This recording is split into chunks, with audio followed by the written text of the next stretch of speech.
Bienvenue à tous dans la guidance de la semaine du 15 juin. Comment allez-vous dans cette nouvelle lune, la nouvelle lune en Gémeaux qui est prévue cette nuit, dans la nuit donc de dimanche à lundi, qui donc émet des petites énergies ou grosses énergies, ça dépend comment on se place, depuis quelques jours déjà. Pour les personnes qui sont du signe du Gémeaux ou ascendant Gémeaux ou qui ont la lune en Gémeaux, peuvent le ressentir ou pas, ça dépend des sensibilités. Donc le Gémeaux, on est sur un signe d'air qui a besoin de liberté, qui a besoin de s'exprimer. Il est gouverné par Mercure, qui est la planète de la communication, de l'expression. Il est souvent très créatif, avec des idées de génie. Il aime tous les plaisirs de la vie, c'est un épicurien. Il a besoin de profiter, de s'exprimer, d'air, de mouvement, de faire comme bon lui semble. Je vous ai posté quelque chose à ce sujet, je vous remets le lien dans la description de la vidéo. Là, je vous mets le lien pour les personnes qui veulent aller voir le post concernant la nouvelle lune. Cette guidance sera postée sur Instagram, elle sera postée sur Facebook et sur YouTube, comme toutes les semaines, ainsi que la guidance du mois. Petit rappel et bienvenue aux nouvelles personnes qui sont arrivées sur les différents réseaux. J'espère donc que vous allez bien, que tout est ok pour vous le mieux possible, avec ce beau soleil qui va être là sur plusieurs jours, avec des températures plus élevées à nouveau.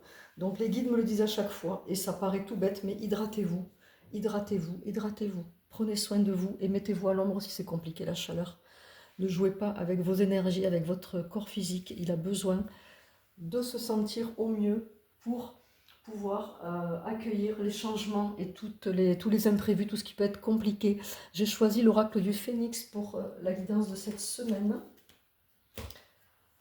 Et je vais faire différemment. Je vais prendre 3 cartes, mais je ne vais pas les piocher toutes en même temps. Je vais commencer par celle-ci. Et là, on parle d'association.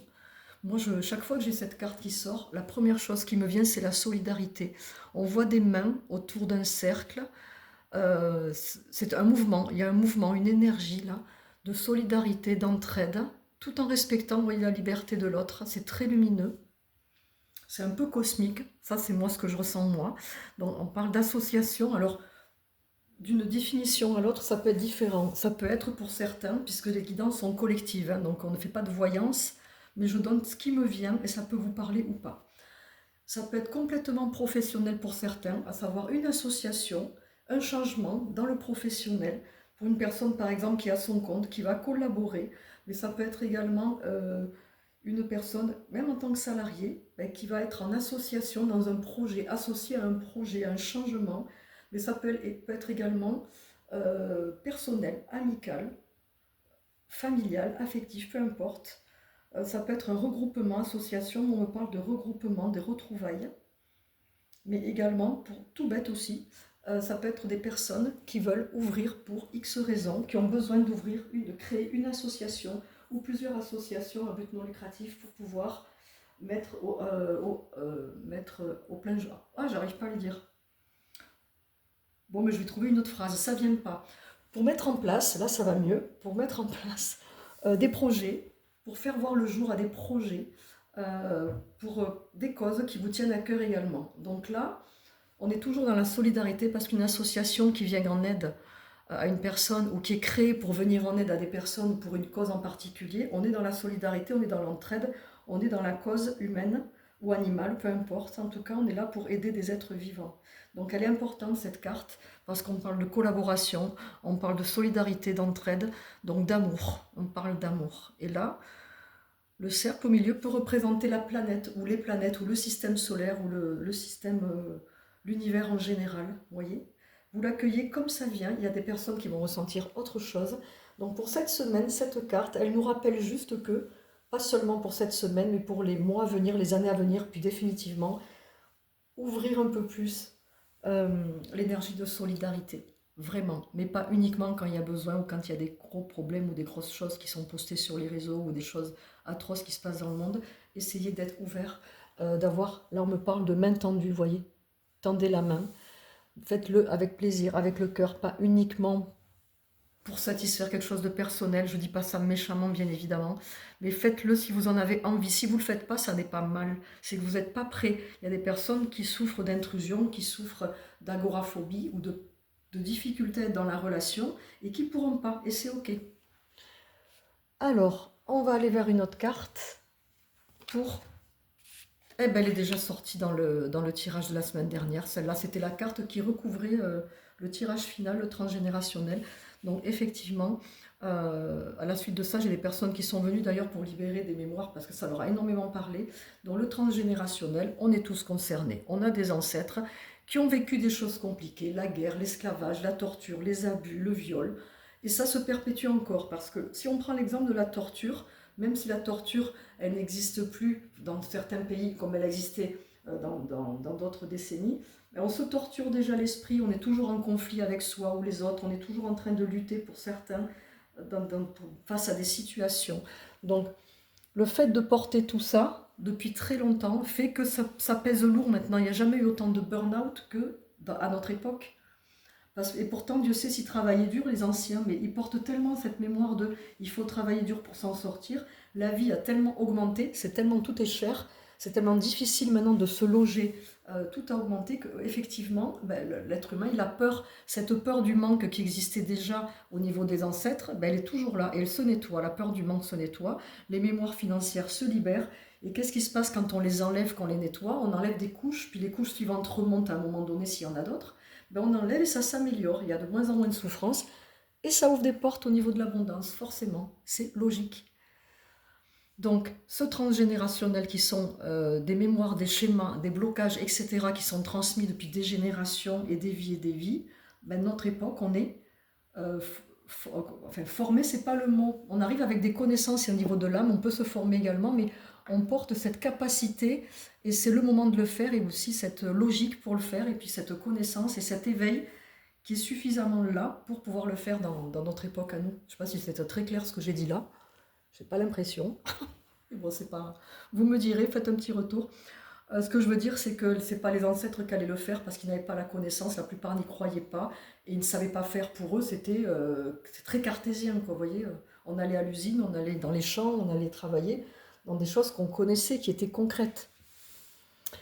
Donc là, je n'ai pas la peine d'épiloguer trop longtemps sur celle-là, ça sera tout le temps. Donc, il y a ceux qui sont prêts pour le libérer, d'autres non. Moi, je sais que je le fais dans tout ce qui est karmique et transgénérationnel. Ça démarre à 40 € le soin. Je mets chaque fois les infos dans le descriptif de la vidéo. Allez, on prend une troisième carte. Et là, on est sur de l'éparpillement. Waouh, elle est jolie en tout cas, cette carte. J'aime beaucoup. Magnifique. Il y a souvent le cercle qui est matérialisé dans ces cartes parce que le cercle, c'est l'origine. Ça fait penser à la planète, c'est l'origine, ça fait penser à une cellule aussi. Tout ce qui est cellulaire, c'est énormément, très important au niveau du corps.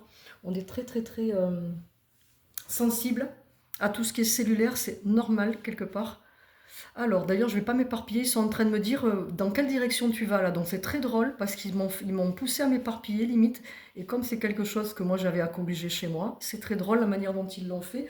Donc je reviens à mes moutons qui est attention à l'éparpillement. Maintenant, ça n'est pas mal de s'éparpiller, c'est juste les conséquences derrière. Si vous vous éparpillez, ça peut venir plusieurs choses. Votre nature, le signe de feu notamment, qui est mon cas, est éparpillé, il est passionné, il a besoin des fois de faire plusieurs choses à la fois, il ne les termine pas forcément. Donc il y a besoin d'un cadre, ça veut dire que ça peut aussi être des personnes qui ont manqué d'un cadre. Donc quand on s'éparpille, il y a plusieurs raisons à ça. Ça peut être aussi la fatigue qui fait qu'on ne sait pas par où commencer. Ça peut être aussi la peur qui va nous pousser à l'éparpillement parce que on est perdu, on ne sait pas comment faire. Donc si vous sentez qu'il y a de l'éparpillement récemment ou en plein dedans, ou que vous avez tendance à être comme ça, peut-être que cette semaine, réfléchir comment vous pouvez mettre un cadre, faire les choses les unes après les autres. Donc pour ça, il faut renforcer votre structure et travailler sur votre organisation et regarder vos priorités. La priorité, c'est vous et votre santé, puis ensuite votre famille. Vos enfants, même si ce n'est pas évident ce que je vais dire là pour certains, ne doivent pas passer avant. Vous devez passer avant pour pouvoir vous en occuper. Et ça, c'est OK quand j'ai des mères de famille. Elles me disent, c'est vrai, parce que quand je suis fatiguée, mes enfants en pâtissent, parce que j'ai moins de patience et je m'énerve. Tout à fait. Donc l'éparpillement, c'est juste se recentrer, se réaligner par la méditation, le sport, tous les plaisirs de la vie. Qu'est-ce qui vous fait plaisir au quotidien? De quoi vous avez besoin? Parfois, ça peut être très simple. Vous mettez en place les choses et vous vous centrez. Vous revenez à vous. Le centre, c'est le cœur. Vous revenez à vous. Et puis l'éparpillement peut être aussi également un manque d'ancrage. C'est vrai que c'est quelque chose, par exemple, à mon niveau, que j'ai eu beaucoup à travailler. L'ancrage, la stabilité, c'est relié aux peurs. C'est relié aux racines, donc à la famille, au transgénérationnel, Qu'est-ce qui nous a insécurisé petit dans cette vie, dans les autres vies? Donc quand on manque d'ancrage, il y a ceux aussi qui ont du mal avec la planète Terre, qui me disent je ne sais pas ce que je fais sur cette Terre. Et effectivement, ça peut être compliqué de s'ancrer. Donc ça peut être aussi des personnes qui vont s'éparpiller. Quand on est éparpillé, on a du mal à revenir ici et maintenant.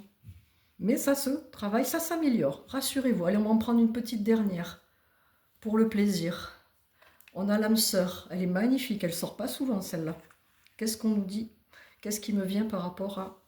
On me parle de rencontres. C'est vrai qu'en guidance et en voyance, en ce moment, j'ai pas mal de personnes, de chaque fois que j'ai une guidance voyance, qui me parlent de couples, de personnes avec qui c'est compliqué, des personnes qui veulent être en couple, mais l'autre personne a du mal à s'engager parce qu'il a peur ou parce qu'il a souffert avant. Donc là, l'âme sœur, c'est pas forcément, ça peut être des rencontres, c'est pas forcément que vous allez rencontrer votre âme sœur cette semaine, hein. Il faut pas trop bloqué sur la carte, c'est on est en train de me dire que de manière générale, on a tous des liens avec des personnes qui sont des âmes sœurs. Ça veut dire qu'il y a eu plusieurs vies avec ces personnes-là ou pas. Ça veut dire que ce sont des personnes dans lesquelles on se reconnaît. Ça peut être des âmes jumelles, il y a aussi des dérivés. Moi, j'ai du mal avec les cases, hein. C'est pour ça que je bloque un peu sur la, case, sur la carte. L'âme sœur, elle est là aussi pour nous mettre en miroir parfois avec ce qu'on a à travailler. Ça peut très bien se passer comme très mal. Ça peut être le couple, ça peut être des amis, ça peut être dans la même famille, ça peut être une collègue, quelqu'un qui va être mis sur votre chemin. Donc ça peut être effectivement la semaine prochaine, mais ça peut être dans 6 mois, n'importe quand. La carte, elle est là juste pour vous dire que c'est des rencontres positives. Que quand on a une personne avec qui on est une âme sœur, il ne faut pas bloquer en se disant « mais si c'est une âme sœur, ça doit marcher ». Je parle pour les personnes qui rencontrent une âme sœur dans le couple. Ben, pas toujours, parce que cette âme sœur, si elle n'a pas, au niveau du travail sur elle, fait suffisamment, qu'elle n'est pas au même niveau d'éveil, elle est peut-être là pour justement vous faire travailler vous, et après elle ira faire sa vie. C'est-à-dire il peut y avoir de l'incohérence, de la dualité. Là j'ai vraiment plein d'infos qui me viennent, mais aussi par rapport aux guidances que je fais en séance individuelle, où les personnes vraiment, elles bloquent quoi.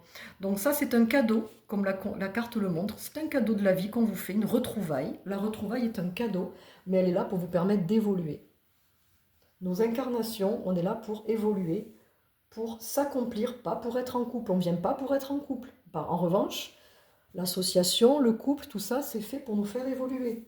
Toutes les relations et les rencontres sont là pour nous faire évoluer, qu'elles soient professionnelles, familiales, le foyer qu'on a choisi, enfant, le foyer qu'on va construire plus tard, le ou les foyers, les rencontres amicales, tout.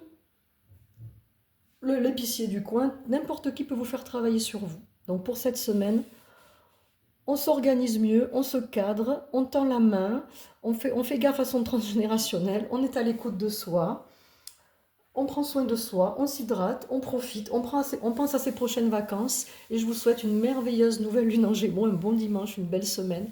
Prenez soin de vous et je vous dis à très bientôt.